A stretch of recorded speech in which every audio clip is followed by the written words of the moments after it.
how is China's model of government viewed in Asia?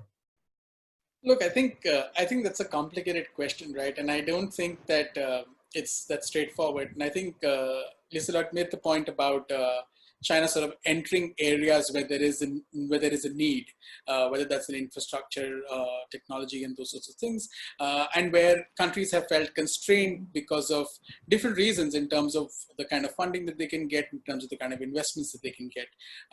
You've seen this in Asia, we've seen this in Africa. But I think it's sort of, there is a structural change that's taken place. I mean, as much as I echo what Lisa said with regard to the US, the European partners, the US, along with India, Japan, Australia, needing to work together to deliver sort of credible alternatives to Chinese sort of economic diplomacy. There are sort of deeper things that are at play here, and I sort of want to first briefly talk about that before saying perhaps what these countries can do. So in some ways, if you look at it, there is a demonstration effect. There's a performance demonstration effect of the Chinese model. And you're seeing that today, right, in terms of what's happened with the pandemic. Two of the countries that are worst hit in terms of the numbers and in terms of how they've managed the pandemic, essentially, are the US and India. So in comparison, whatever one may think about Chinese numbers and data, you can't fake children going to school. You can't fake economic activity that's actually taking place. So there is obviously a change that's taken place in China, and that has a demonstration effect with other countries. So that's sort of first point, and this happens with regard to economics also. And the Chinese have realized that, and not just in this context, but going sort of down, sort of coming down to here also, where they've sort of spent time, effort, energy on propagating their model and the sort of power of their model. So that's the first thing.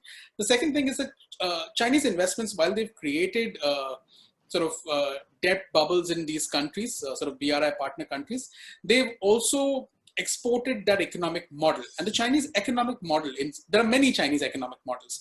The primary sort of underpinning of it is that you invest heavily in infrastructure. Build the road and business will come. And that will mean picking up debt. And that's the case with China today, right? Over the last, since 2008 onwards, they've picked up debt to the point where it's now 300% of GDP.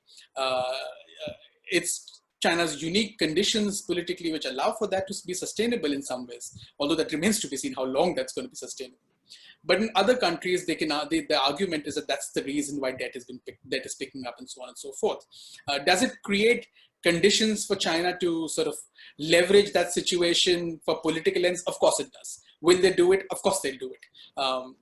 But that's the other aspect of the model. That the model creates these sort of structural linkages and structural sort of economic dependencies, not just in terms of dependencies on China, but also on the nature of how you go forward developing your country. The third aspect is how China has engaged in multilateral agencies. It spent considerable time, effort, energy on expanding its stake in multilateral agencies. The UN sort of being one sort of broad agency where I talk about. Earlier this year, we learned that 4 of the 15 specialized agencies in the UN are headed by a Chinese individual, a Chinese citizen. We saw this in sort of India, as if sort of people in India who are familiar with the whole Hafid Saeed saga, if you go back, the bargain was about China getting the presidency at the FATF.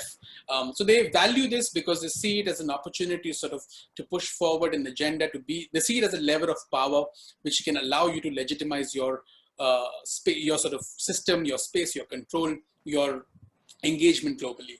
And I think that's the other thing. And that's coincided with the US in particular, sort of walking away from multilateral agencies.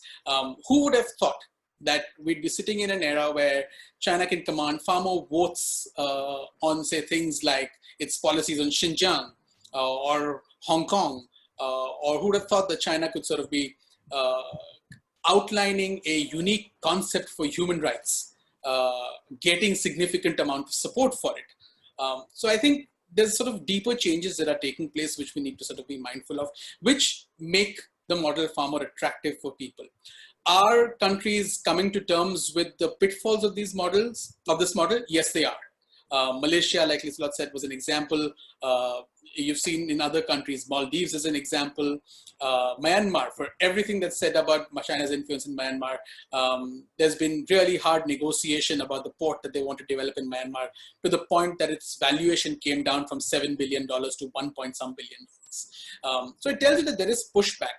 But I think we need to also see that the Chinese are adapting to this pushback.